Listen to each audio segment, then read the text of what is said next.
అందరికీ నమస్కారాలు. Good morning my dear friends. Today I want to talk more about the books that I'm reading right now. కొన్ని పుస్తకాలు చదువుతున్నాను, ఆ పుస్తకాల గురించి చెప్దాం, తెలుసుకుందాం. పుస్తకాలు బాగా చదవాలి, దాన్ని స్వాధ్యాయము అంటారు. తపః స్వాధ్యాయ ఈశ్వర ప్రణిధానేన క్రియాయోగ అని ఉంది సూక్తి. తపః స్వాధ్యాయ ఈశ్వర ప్రణిధానేన క్రియాయోగ. క్రియాయోగం అంటే ఏమిటయ్యా అంటే తపస్సు, స్వాధ్యాయము, ఈశ్వర ప్రణిధానం. తపస్సు అంటే మన భౌతిక అవసరాలను తగ్గించుకోవడం, తప్పింపజేయడం. తక్కువ తినడము, తక్కువ మాట్లాడటము, తక్కువ ఆలోచించడము, తక్కువ నిద్రపోవడము, ఈ అవసరాలు ఉన్నాయే భౌతిక అవసరాలని తగ్గించుకుంటూ రావడం, దాన్ని తపః అంటారు. తపస్సు చేసేవాడంటే తన భౌతిక అవసరాలను తగ్గించుకునేవాడు. మనం ఎప్పుడు ఎక్కువ చేసేస్తుంటాం,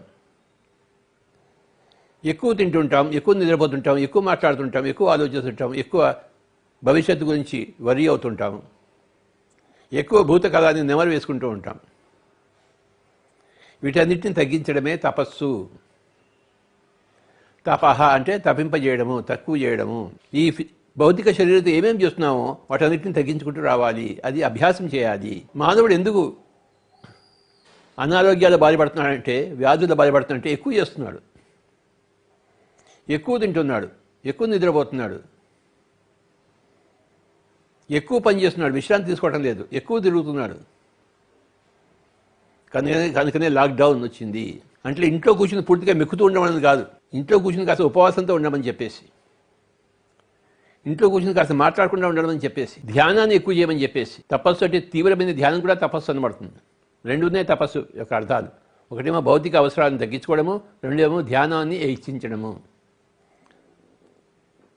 హిమాలయాల్లో వెళ్ళి తపస్సు చేశారంటారు, అంటే వాడు అక్కడ ధ్యానం పోయి హెచ్చించాడు దాన్ని. ఇక్కడంటే భౌతిక అవసరాలు ఎక్కువ ఉంటాయని చెప్పి అక్కడ పోయాడు వాడు, అక్కడ ధ్యానం ఎక్కువ చేశాడు, తపస్సు చేశాడు,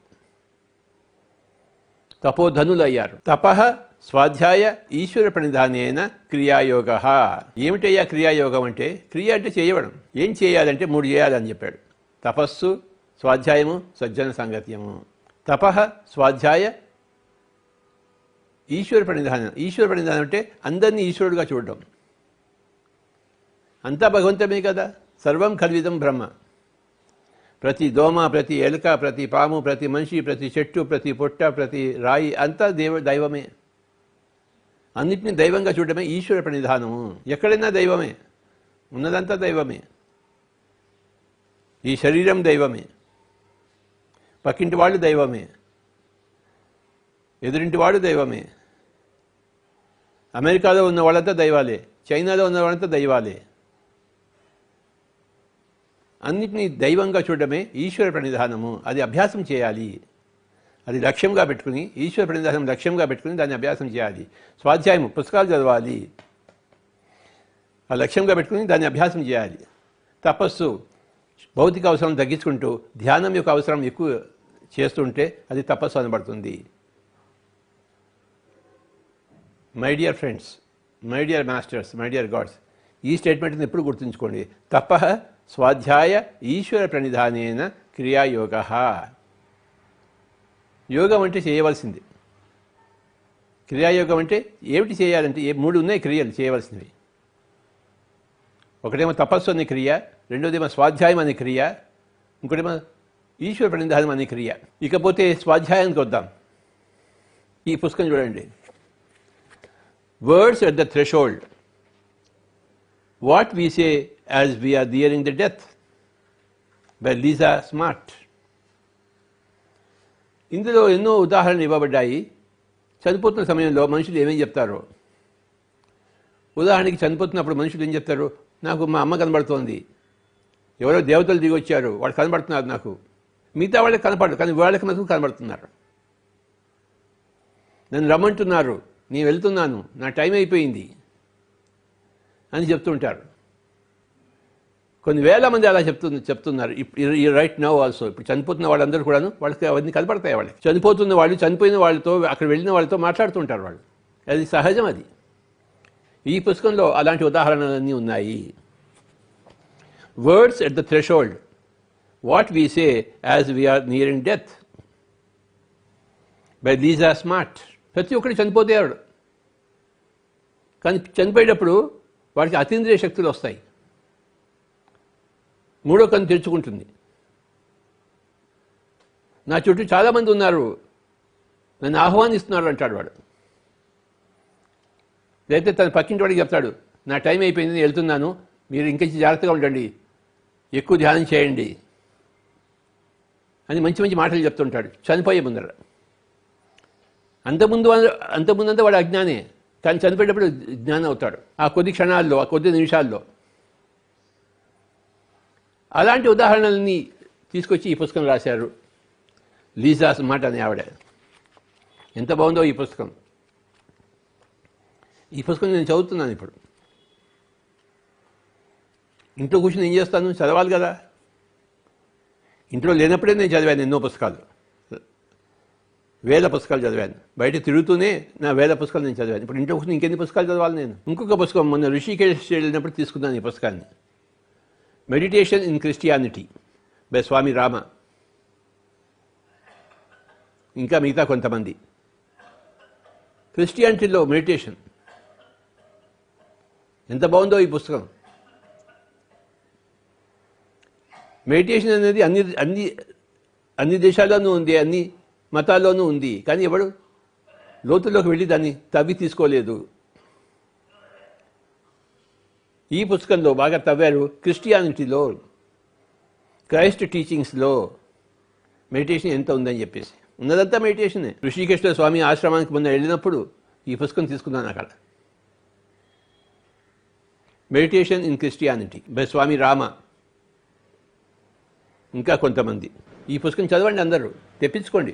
ఇంకో పుస్తకం ఏంటంటే చదువుతున్నది through the chakras, a tale of adventure in the 7 golden pyramids by Nayaswami Savitri Simpson.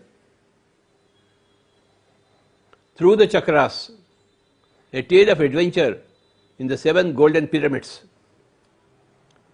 By Nayaswami Savitri Simpson. ఒక 3000 సంవత్సరాల తర్వాత ఒక జరిగిన సంఘటనని ఊహించుకుని రాసిన పుస్తకం ఇది. అంటే 3000 సంవత్సరాల తర్వాత, ఇప్పటి నుంచి ఇంకో 3000 సంవత్సరాలు. ఎంత బాగుందో. త్రూ ద చక్రాస్, చక్రాస్ గురించి ఈ పుస్తకం అంతా ఉంది డీటెయిల్డ్గా. చక్రాస్ అంటే మన ప్రాణమయ కోశంలో ఉండే నాడుల సమూహాలు, నాడుల కేంద్రాలు. మనకి 7 శరీరాలు ఉన్నాయి. అన్నమయ కోశము, ప్రాణమయ కోశము, మనోమయ కోశము, విజ్ఞానమయ కోశము, ఆనందమయ కోశము, విశ్వమయ కోశము, నిర్వాణమయ కోశము. ఈ విధంగా ప్రాణమయ కోశంలో, ఎథీరిక్ బాడీలో ఎనర్జీ బాడీ అది. అందులోని నాడులు అన్నీ కూడాను ఉంటాయి. ఆ నాడుల కేంద్రాలను చక్రాలు అంటారు. ఆ చక్రాల గురించి ఈ పుస్తకంలో విశేషంగా ఉంది.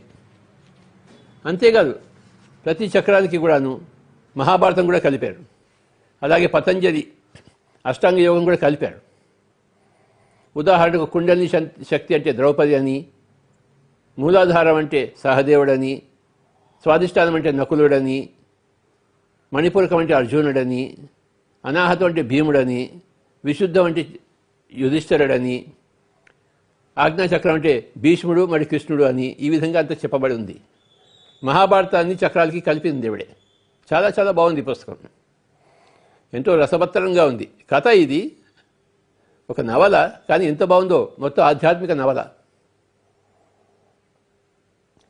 ఆధ్యాత్మిక జ్ఞానమంతా ఇందులో నిబిడీకృతమై ఉంది. ఈ పుస్తకాన్ని దయచేసి చదవాలి. అలాగే పతంజలి అష్టాంగ దాన్ని కూడాను ఈ చక్రాలు కలిపింది ఆవిడే. మూలాధారం అంటే యమమని, స్వాధిష్టానం అంటే నియమమని, మణిపూరకం అంటే ఆసనమని, అనాహతం అంటే ప్రాణాయామమని,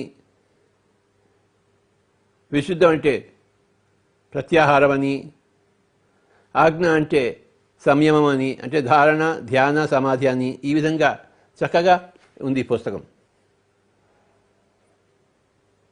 ఇంకొక 5 పేజీలు ఉన్నాయి. ఈరోజు నేను కంప్లీట్ చేసేస్తాను. Through the chakras, a tale of adventure. Pyramids కూడా కలిపింది ఆవిడే. పిరమిడ్స్, చక్రాసు, మహాభారతము, పతంజలి వీటన్నిటిని సమీకరించింది, ఒక దగ్గర పెట్టింది. చాలా బాగుంది పుస్తకం, ఎంత బాగుందో. By Nayaswami Savitri Simpson. ఈవిడే యోగానంద పరమహంస గారి శిష్యుడైన క్రియానంద యొక్క శిష్యురాలు ఈవిడే. ఆవిడకి నా యొక్క నమస్కారములు. చక్కటి పుస్తకాన్ని ప్రపంచానికి అందించారు.